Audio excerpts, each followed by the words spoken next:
Movie की शुरुआत होती है सन 1985 में राजस्थान के मुनाबाव गांव से। वहां सुआ नाम के एक शख्स लकड़ियां काट रहा था। उसी समय एक अनजान शख्स बंदूक लेकर आता है और सुआ को गोली मार देता है। उस शख्स का चेहरा नहीं दिखाया जाता है। गोली मारने के बाद सुआ जख्मी हालत पर पेड़ से नीचे गिर जाता है और उस आदमी ने सुआ के कान और जीभ को काट कर उसे मार देता है। लेकिन वो सुआ को क्यों मारता है ये मिस्ट्री रह जाता है, जिसके बारे में बाद में आपको पता चलेगा। उसी रात को बबीता नाम की एक लड़की खेत में अपने बॉयफ्रेंड से मिलने के लिए जाती है, क्योंकि अगले दिन उसकी किसी और से शादी होने वाली है। और उसी समय बबीता के घर में कुछ डाकू अटैक करने के लिए आता है और बबीता के शादी के लिए जुगाड़ किए गए पैसा और सामान को लूट लेता है। डाकुओं को बबीता के माता पिता जब रोकने की कोशिश करता है तो डाकुओं ने बबीता के माता पिता को मार देता है। उन सब डाकुओं को बबीता देखता है और बबीता दौड़कर अपने घर वापस आता है तो देखता है कि उनके माता और पिता जमीन पर मरे पड़े हुए हैं। उन्हें देखकर वो काफी जोर जोर से रोने लगती हैं। अगले ही दिन पुलिस इंस्पेक्टर सुरेखा सिंह और उसका सहयोगी भोड़े तहकीकात करने के लिए बबीता के घर आता है, मगर उन्हें कुछ खास जानकारी नहीं मिलता है। सुखेरा सिंह और भोड़े इसके बाद सुआ के लाश को परीक्षण करने के लिए जाता है। उस बेरहमी से कत्ल किए गए मर्डर को देखकर वो दोनों भी दंग रह जाते हैं। वहाँ इस लाश के पास उन्हें सुआ का एक फोटो मिलता है और वो लोग इस मर्डर मिस्ट्री को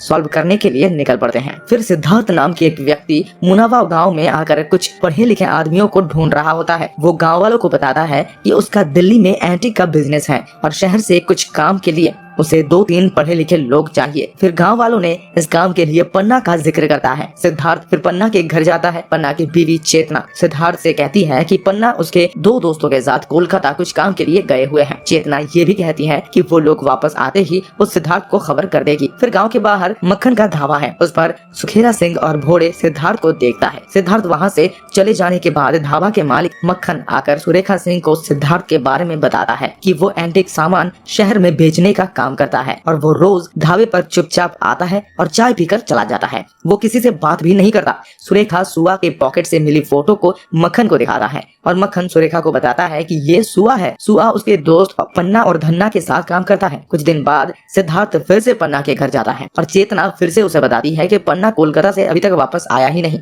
बातों बातों में चेतना सिद्धार्थ को अपने घर के अंदर बुलाती है और थोड़ी बहुत बातचीत भी करती है।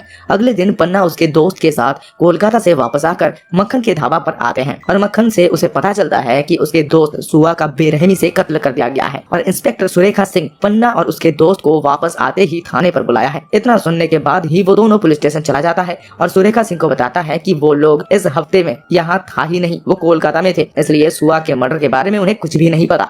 सुरेखा सिंह फिर दोनों को इन्वेस्टिगेशन कंप्लीट होने तक गाँव में रुकने के लिए ही कहता है और गाँव से बाहर जाने से पहले थाने में इन्फॉर्म करने के लिए कहता है। फिर दूसरे दिन फाइनली सिद्धार्थ पन्ना से मिल पाता है और वो पन्ना को कहता है कि कुछ एंटीक सामान शहर में डिलीवरी करवाना है और इसके लिए कुछ आदमी चाहिए। पन्ना फिर सिद्धार्थ से कहता है कि वो 3 लोग मिलकर ये काम कर देगा। सिद्धार्थ अगले दिन पन्ना और उसके दोस्त को लेकर सामान डिलीवरी करने के लिए निकल पड़ता है। रास्ते पर एक पुराने घर के सामने सिद्धार्थ गाड़ी रोक देता है और पन्ना के दोस्त को लेकर घर के अंदर सामान लाने के लिए जाते हैं। पन्ना गाड़ी में ही इंतजार कर रहा होता है। घर के अंदर घुसते ही पन्ना के दोस्त के ऊपर सिद्धार्थ पीछे से अटैक करता है और वो बेहोश हो जाता है। पन्ना उस घर के बाहर बहुत देर तक इंतजार करने के बाद आखिरकार वो घर के अंदर घुसता है। जैसे ही घुसता है सिद्धार्थ पन्ना के ऊपर भी अटैक कर देता है और उसको भी उसके दोस्त के पास रस्सी से बांध कर रख देता है। फिर बिना कुछ बोले ही दोनों के ऊपर तरह तरह के दर्दनाक टॉर्चर करता है।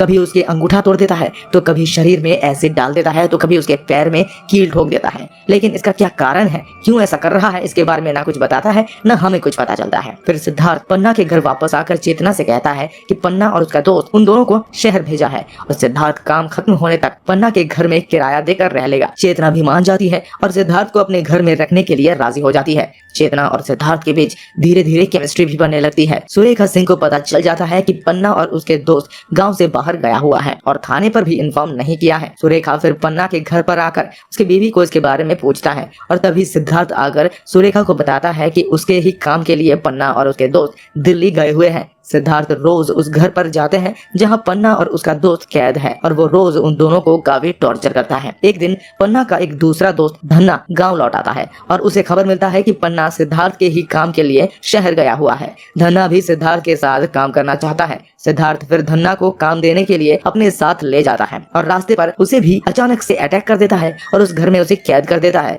और उसको भी टॉर्चर करने लगता है। दूसरी तरफ सिद्धार्थ के साथ चेतना का भी फिजिकल रिलेशनशिप होने लगता है। एक दिन धन्ना खुद को जैसे तैसे सिद्धार्थ के कैद से आजाद करके वो बाहर की तरफ भागने लगा है और तभी सिद्धार्थ वहाँ पर पहुँच जाता है और वहाँ आकर वो देखता है कि धन्ना घर में नहीं है और उसे ढूंढते ढूंढते घर के बाहर आकर रास्ते पर धन्ना को जख्मी हालत पर बेहोश पड़ा हुआ देखता है। सिद्धार्थ धन्ना को उस घर तक घसीटते हुए लेकर जाता है कि तभी एक बच्चा दूर से सिद्धार्थ को देख लेता है। सिद्धार्थ को जब वो बच्चा दिखा तो वो बच्चा डर के मारे भागने लगता है और भागते भागते वो ऊंचे जगह से नीचे गिर जाता है। सिद्धार्थ इसके बाद धन्ना को उस घर पर वापस लाता है और उसे जला देता है। सुरेखा सिंह और भोरे को उस पत्थर के पास खून का निशान मिलता है जहाँ पर वो बच्चा गिरा हुआ था और वो घर भी दिखता है जहाँ सिद्धार्थ सबको कैद करके रखा था। उस घर की तरफ जाने से पहले ही कुछ डाकू मिलकर सुरेखा और भोरे के ऊपर अटैक कर देता है और फिर फायरिंग के दौरान भोरे मर जाता है। सुरेखा भी वहाँ से जान बचाकर भागने लगता है। उस दिन रात को सिद्धार्थ चेतना से कहता है कि वो अगले दिन दिल्ली चला जाएगा। चेतना भी उसके साथ जाना चाहती है। वो तैयार है उसके साथ जाने के लिए क्योंकि चेतना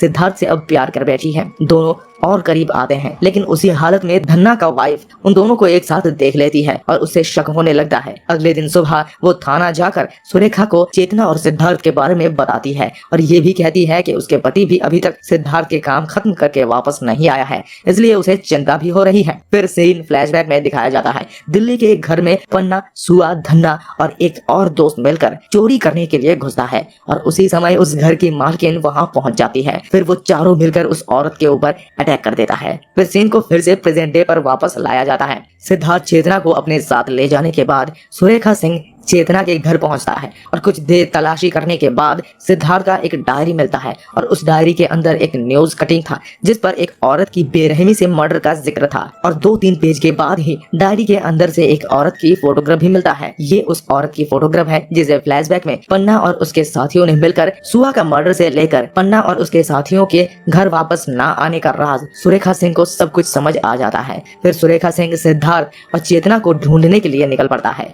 अब रास्ते पर एक जगह सिद्धार्थ चेतना को अपने बीवी के कुछ फोटोग्राफ दिखाता है जिसे देखकर चेतना काफी डर जाती है क्योंकि उसने जो फोटोग्राफ है वो एक डेड बॉडी की है और उसके चेहरे को ठीक से समझ भी नहीं आ रहा है। उसका चेहरा बहुत ही बुरी तरीके से खराब हो गया था। चेतना कुछ समझ नहीं पाती है और ये किसकी फोटो है और इस फोटो के बारे में सिद्धार्थ से पूछती है। सिद्धार्थ फिर चेतना को उस घर में लेकर जाता है। वही दूसरी तरफ सुरेखा सिंह भी उसी घर के पास पहुंचने वाले थे कि तभी कुछ डाकुओं ने फिर से उस पर अटैक कर देता है, लेकिन इस बार सुरेखा सभी डाकुओं को मारकर उस घर की तरफ बढ़ने लगता है। दूसरी तरफ चेतना घर में घुसते ही पन्ना को देख पाती है जो भयानक तरीके से जख्मी था और लगभग आखिरी सांस ले रहा था। चेतना काफी डर जाती है और इस सब का कारण सिद्धार्थ से पूछती है। फिर दिखाता है फ्लैशबैक में कि पन्ना और उसके साथियों ने मिलकर सिद्धार्थ के वाइफ को मारने से पहले बहुत बेरहमी से टॉर्चर किया था और इसके लिए ही सालों बाद सिद्धार्थ भी उन सब के साथ ऐसे ही टॉर्चर करके उन सबको दर्दनाक मौत देना चाहता है। फिर सिद्धार्थ पन्ना को